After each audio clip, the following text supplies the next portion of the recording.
Bienvenue dans Histoire de soignants, le podcast de Staff Santé qui vous emmène à la rencontre de soignants qui sortent du cadre. Quels sont leurs parcours, leurs déclics professionnels ou leurs plus beaux souvenirs? Pourquoi avoir choisi d'exercer dans cet environnement? Tous les mois, un soignant nous ouvre les portes de son quotidien et de sa réalité, loin des idées reçues.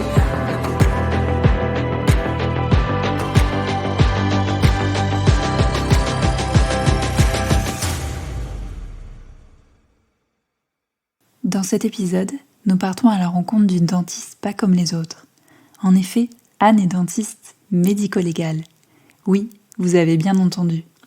Anne participe à l'identification des personnes décédées dont l'identité est inconnue lorsqu'une reconnaissance par les proches ou par les empreintes digitales n'est pas possible.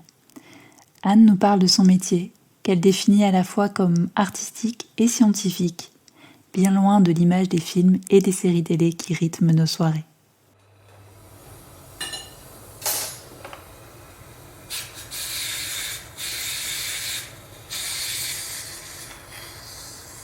J'ai commencé par être dentiste salarié au sein des mines, dans une région minière. Puis ensuite, je me suis installée en privé, donc exercice libéral pendant 12 ans. Je travaillais à mon domicile, donc je recevais les personnes dans le cabinet dentaire qui était dans la maison, avec quelquefois l'irruption d'un des enfants qui passait son nez à la porte. Et puis, au bout de quelques années, les enfants grandissant, je trouvais que c'était une activité qui m'enfermait chez moi, qui ne s'ouvrait plus assez sur l'extérieur. Et j'ai repris des études tout à fait par hasard. J'ai cherché dans les diplômes qui se présentaient. J'ai trouvé celui d'odontologie légale, qui me paraissait correspondre assez à ce que j'aimais. Il y avait pas mal d'heures de droit, il y avait des heures d'histoire, il y avait de la législation, tout ça me plaisait bien. Et puis, j'ai tellement accroché que j'ai eu l'idée après de m'intéresser de plus près à l'odontologie légale. Dans le même temps, on m'a proposé un poste au sein de l'hôpital, donc j'ai quitté le libéral pour une carrière hospitalière et pour être dentiste au sein des prisons. Donc ça a duré 18 ans, et tout en continuant l'activité d'odontologie légale, puisque c'était dans le même service hospitalier. Et puis, au bout de 18 ans, je me suis intéressée encore de plus près au médico-légal, à tout ce qui entoure ce domaine.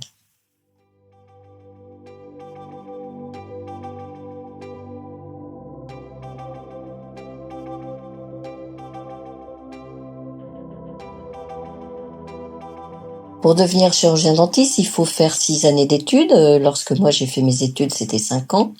Maintenant, c'est 6 années pour obtenir le diplôme de fin d'études. Et ensuite, on passe une thèse pour devenir docteur en chirurgie dentaire. Alors, un étudiant qui finit ses études de dentaire peut avoir déjà choisi de faire, par exemple, de l'orthodontie. C'est une spécialité reconnue. Donc là, il va plutôt s'orienter vers un exercice essentiellement axé sur les enfants et les adolescents, où il va non pas faire des soins, mais redresser la dentition pour qu'elle soit parfaitement alignée. La deuxième spécialité en dentaire actuellement, c'est la médecine dentaire, où là, on va plutôt s'orienter sur des actes d'extraction. Donc ce sont actuellement les deux seules spécialités qui existent, mais il y a beaucoup de choses qui bougent en ce moment dans la médecine et dans la chirurgie dentaire, et je pense qu'il y aura d'autres spécialités qui vont voir le jour. L'odontologie légale n'est pas une spécialité, c'est une spécialisation, c'est une complémentarité de l'exercice d'omnipratique, et cet exercice donc classique est nécessaire pour être un bon odontologiste médico-légal. Il faut bien maîtriser cet exercice de soins qu'on a fait.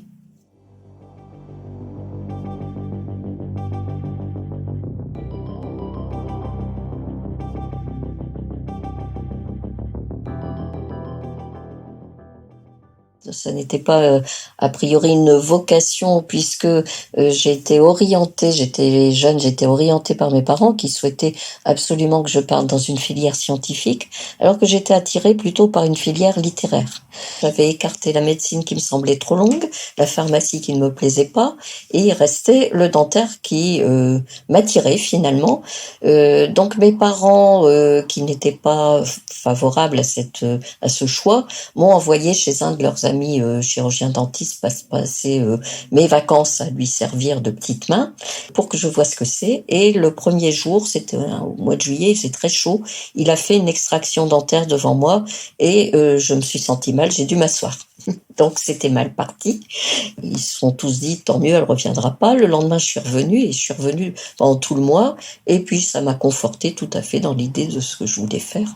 Et donc la première expérience ne détermine pas ce qu'on fera par la suite puisque j'étais pas prédisposée à aller dans une salle d'autopsie et faire des prélèvements de maxillaire qui sont quand même un acte assez violent peut-être, oui. Je pense que le côté littéraire m'a rattrapé par la suite et que tout ce qui est enquête, recherche policière, j'étais imprégnée par mes lectures de jeune fille. Tout ça ressort un petit peu dans ce choix d'odontologie légale par la suite.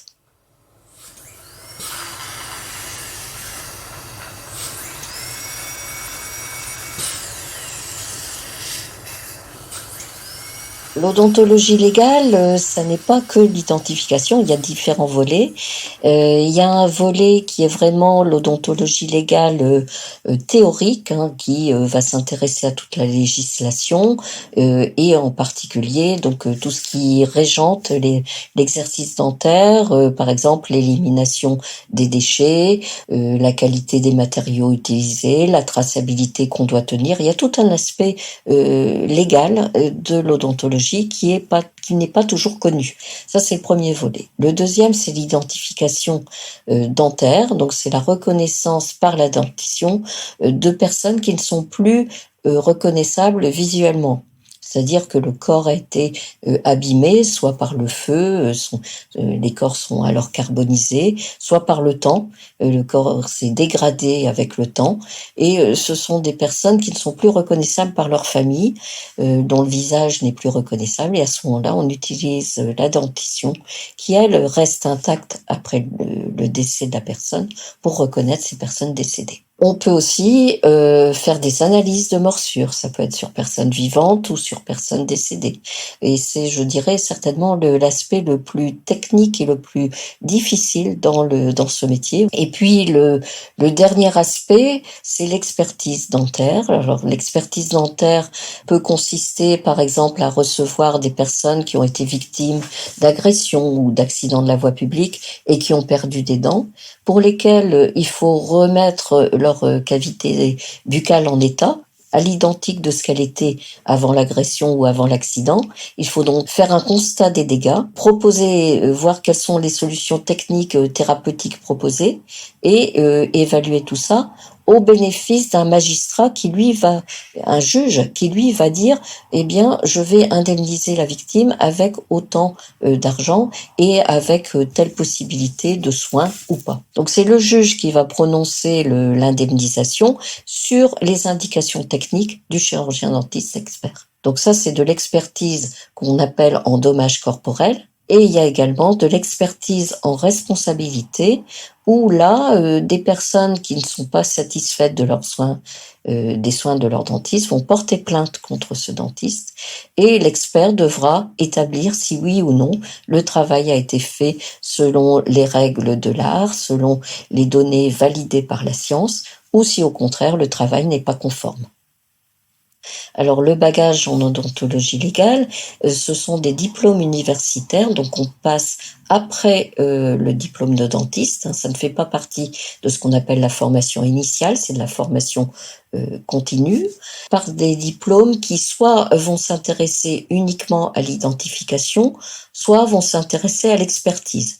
Mais on a besoin de cette double formation, parce que même si on ne fait que de l'identification, le résultat des travaux qu'on va faire se traduisent par un rapport d'expert, et donc il faut avoir cette formation à l'expertise pour donner de bons rapports et que le magistrat puisse exploiter les rapports que l'on va lui remettre.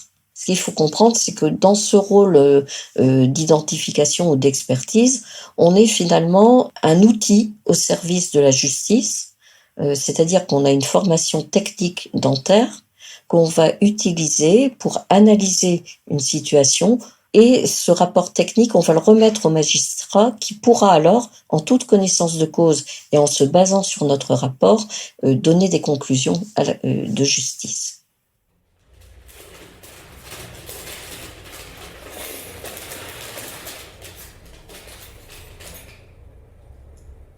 Quand on voit une série télévisée où on nous présente une analyse de mâchoire, la mâchoire est toujours propre, la mandibule et le maxillaire sont nickel, on voit bien les dents sont belles. Alors dans la réalité, c'est tout autre chose puisque la pièce anatomique qu'on va prélever en salle d'autopsie va remonter avec encore des tissus autour de l'os et il faudra d'abord la nettoyer.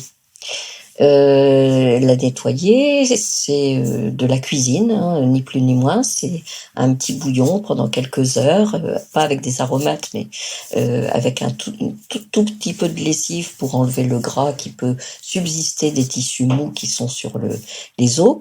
Et puis seulement après, on fera une analyse de l'os en profondeur. Et puis surtout, ce qu'on n'a pas dans les séries télévisées, et ça c'est vraiment quelque chose de très marquant, c'est l'odeur.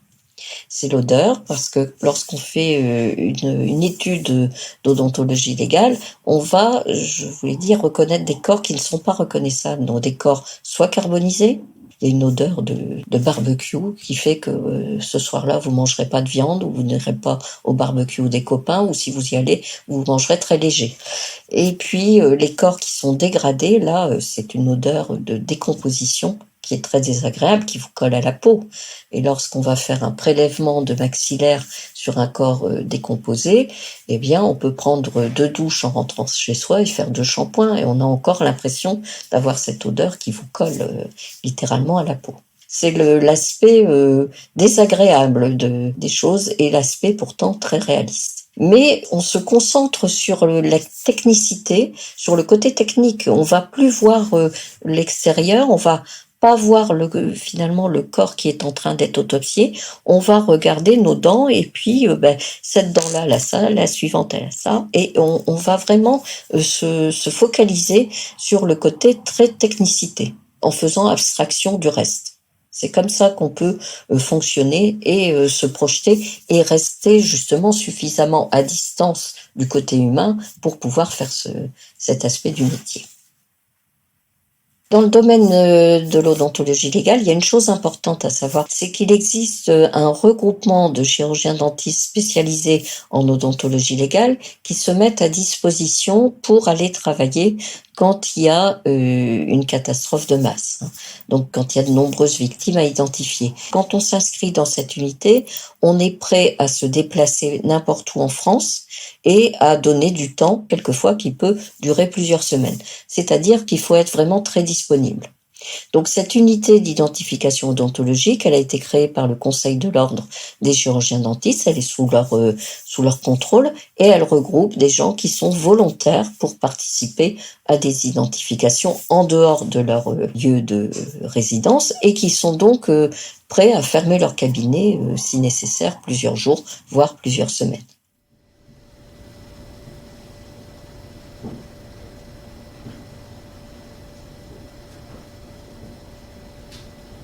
Une histoire qui m'a marquée, c'est peut-être l'une des premières analyses de morsure que j'ai faites sur un bébé de quelques mois, de 4 mois, qui était décédé des suites de mauvais traitements. Et donc les médecins légistes avaient pratiqué l'autopsie de ce bébé et donc avaient un rapport concernant les mauvais traitements qui lui avaient été infligés. Pour ma part, j'ai analysé 7 morsures que ce tout petit corps portait, donc des morsures d'adulte, donc il était littéralement couvert de ces traces de morsures. 7 morsures en même temps, on peut pas dire que c'est quelque chose d'accidentel, c'était vraiment volontaire et c'est ce caractère volontaire, déterminé de morsures profondes sur un enfant qui ne pouvait pas se défendre, qui a, je pense, illustré les propos du médecin légiste et contribué à faire condamner les personnes qui étaient arrivées libres au tribunal parce qu'on n'avait pas de preuves évidentes au départ. La petite participation, je pense, a déclenché l'attention du jury. Peut-être cette histoire de morsure a contribué à leur faire prendre conscience de ce que ce bébé avait vécu et à lui rendre justice. Quand on ressort de ce type d'expérience, de témoignage aux assises, on est d'abord soulagé parce que aller aux assises, c'est jamais quelque chose de facile. On sait qu'on tient en partie entre ses mains le sort des personnes qui sont jugées qui peuvent soit être libérés, soit partir en prison. Donc, on n'y va pas à la légère. Je connais de nombreux experts qui ne dorment pas, et c'est mon cas, la veille des assises, parce que on a quand même une forte responsabilité dans ce qui va advenir. Et en même temps, si on a bien fait son travail et que le jury va dans le sens de nos conclusions, on est satisfait, je pense. C'est pas de l'autosatisfaction béate, mais on est content d'avoir bien fait son travail. La complexité technique, c'est surtout dans les analyses de morsure qu'on la ressent, parce que dans l'identification, on analyse une dentition dent par dent de manière méthodique. Donc si on respecte bien la méthode, on ne peut pas faire de grosses erreurs, à part qu'il ne faut pas vouloir faire de conclusion quand on ne peut pas en faire. Mais sur une analyse de morsure, c'est très très difficile, c'est vraiment là très technique, et l'analyse doit se faire de manière très précoce. Si on dépasse 24 à 48 heures, on ne voit plus rien d'une trace de morsure. Et quelquefois, pour aider les enquêteurs ou pour aider la justice, on aurait tendance à vouloir en dire trop et analyser ce qui n'est pas analysable. Et c'est là qu'il faut vraiment garder tout son calme et rester parfaitement neutre et impersonnel, vraiment technique, pour garder la distance nécessaire et dire ben non, là je peux pas donner de conclusion, je dois rester très prudent et je ne peux pas dire ce que je ne vois pas finalement, même si j'ai envie de le dire pour aider. C'est pas possible, il faut vraiment rester neutre et technique.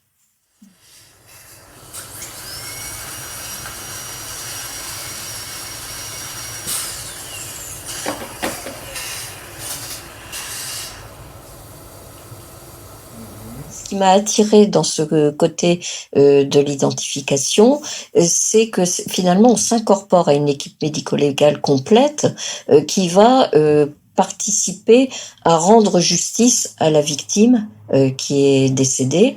On peut apporter sa pierre à l'édifice et l'apporter de manière d'autant plus contributive qu'on est entre guillemets bon, c'est-à-dire qu'on sait qu'on est dans sa spécialité, dans sa discipline propre, et qu'on sait de quoi on parle finalement. C'est pour ça que l'identification, c'est quelque chose qu'on peut pas faire immédiatement en sortant de la faculté avec son diplôme tout frais, tout encadré, tout neuf. Il faut avoir une expérience de quelques années, une expérience clinique qui va permettre de faire ces analyses techniques. Il faut vraiment être très rigoureux, parce que ce qu'on écrit dans un rapport d'expertise, chaque mot est pesé. Donc il faut savoir écrire selon les formes, se relire beaucoup, et quelquefois prendre un peu de réflexion avant de déposer son rapport, parce que chaque mot est important. Donc c'est la rigueur. Et puis une grande disponibilité, parce que le cas médico-légal, il va arriver justement le jour où vous aviez prévu de partir en week-end ou d'emmener vos enfants dans un parc de jeux, et il faut vraiment être extrêmement disponible. Je pense que c'est pas une qualité, mais c'est un point essentiel pour faire de l'odontologie légale.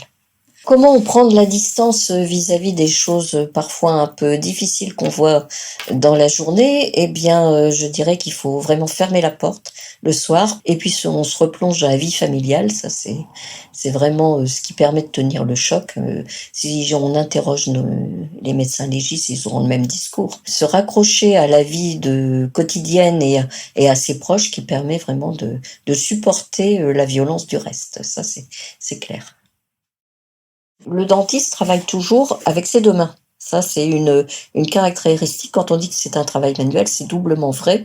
Et si la main qui a le miroir ne regarde pas directement là-dedans, elle peut écarter la langue, écarter la joue. Donc le miroir, il sert toujours. Et on a besoin de ses deux mains pour être dentiste. Et si je mets une main dans mon dos, je travaille pas. Je dis, la prochaine fois que vous allez chez votre dentiste, regardez comment il travaille. Il a besoin de ses deux mains. L'odontologiste légal va étudier le dossier d'un dentiste qui a soigné la victime.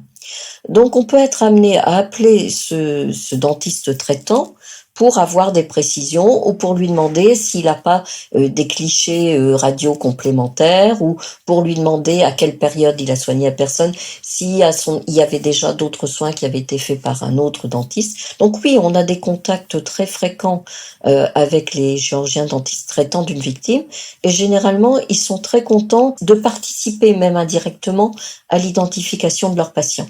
Et ça leur paraît utile et ils sont très disponibles pour nous répondre. Alors, avec d'autres professionnels de santé, eh bien, je dirais que l'odontologiste légal travaille au sein de l'équipe médico-légale, puisque si on fait, par exemple, un prélèvement des maxillaires à analyser, on va le faire dans le cours d'une autopsie. Donc, c'est un travail qui se fait de concert avec les médecins légistes. On travaille sur la même affaire, donc il nous arrive d'échanger, de dire, j'ai réussi à identifier ou pas, et on peut avoir effectivement des synthèses d'affaires ensemble.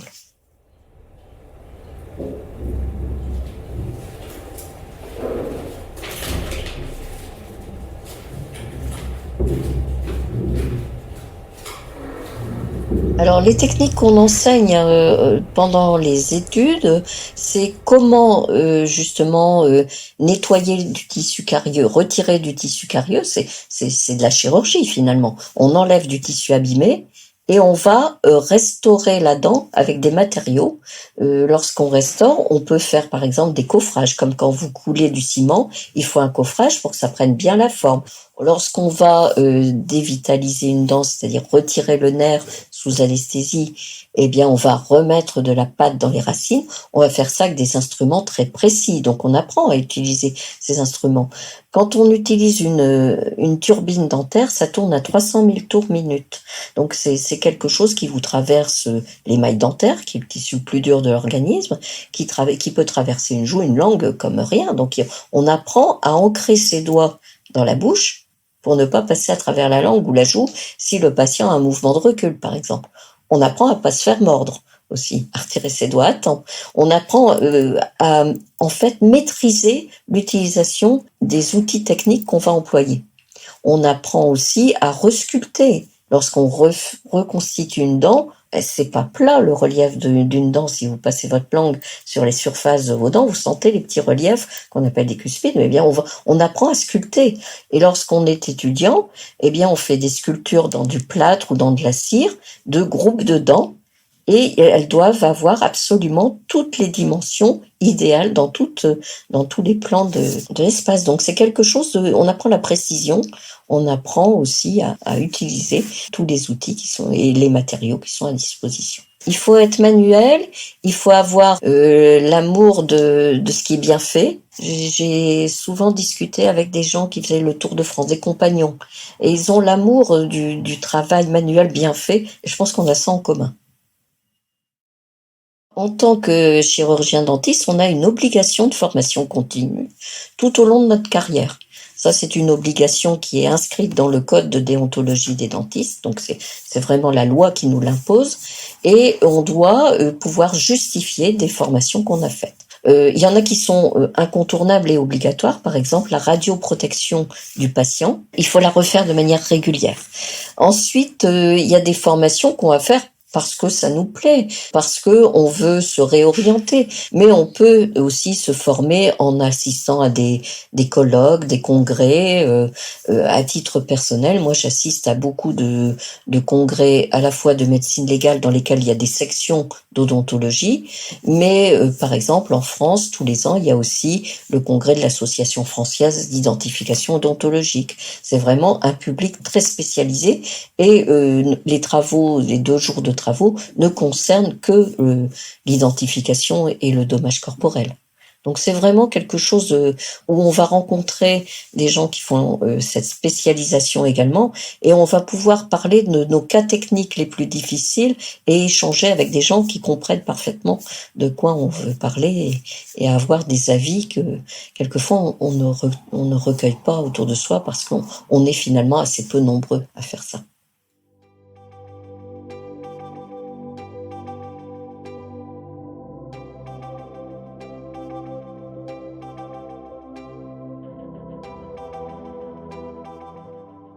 Je dirais qu'on a connu un tournant très marqué dans les années fin des années 80, début des années 90, avec le VIH qui est apparu, qui a fait très peur à tout le monde, y compris à la profession de dentiste, qui est exposée, puisqu'on est dans la salive, dans le sang. Ça a changé les habitudes de travail des chirurgiens dentistes. Auparavant, personne ne travaillait masqué, ganté.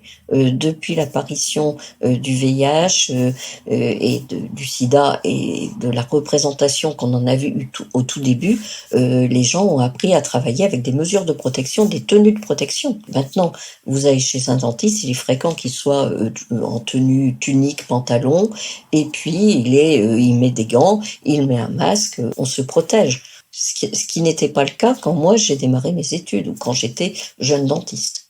Alors il y a eu ce virage-là, il y a eu aussi le virage de l'implantologie qui s'est beaucoup développé, c'est-à-dire que lorsque maintenant vous perdez une dent, que ce soit de manière accidentelle ou par maladie, on va vous remplacer cette dent en vous fixant dans l'os une espèce de vis sur laquelle on va venir adapter un mognon puis une couronne. Et donc votre dent sera fixée définitivement. Elle sera pas collée, elle sera vissée dans l'os. C'est une prothèse ostéo-intégrée, comme on dit. Les techniques d'orthopédie dentofaciale pour les enfants ont beaucoup évolué aussi.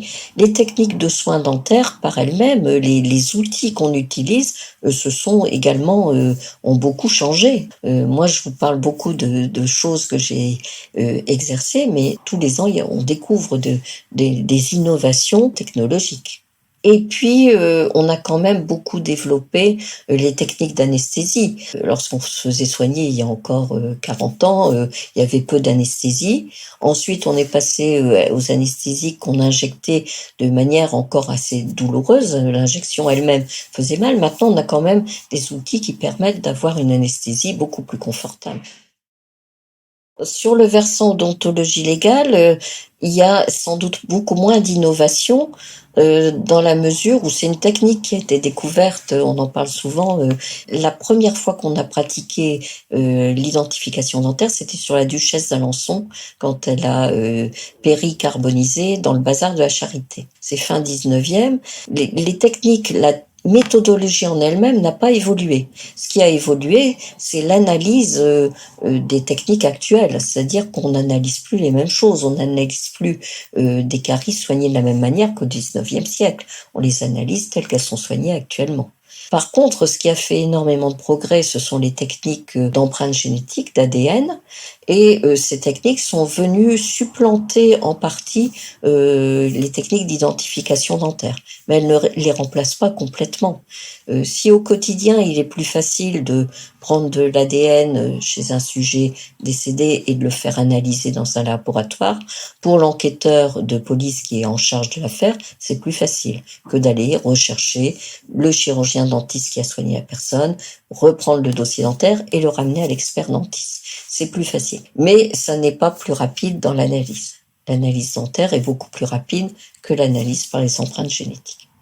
Et d'autre part, dans les catastrophes de masse, lorsqu'il y a de très nombreux décès dans un même temps, dans un même lieu, on utilise toujours l'identification dentaire pour participer dans les premières heures, les premiers jours, au premier tri des victimes.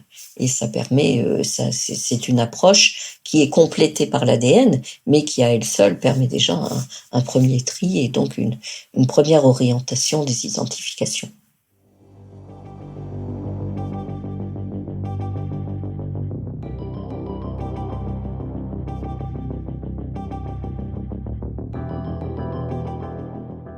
Très régulièrement, des étudiants me posent la question, j'aimerais faire de l'odontologie légale. Je leur explique qu'on n'en fait pas un métier à soi seul, que c'est un complément d'activité et qu'on ne peut pas vivre de ça uniquement, mais qu'on peut, si on est vraiment intéressé, le faire.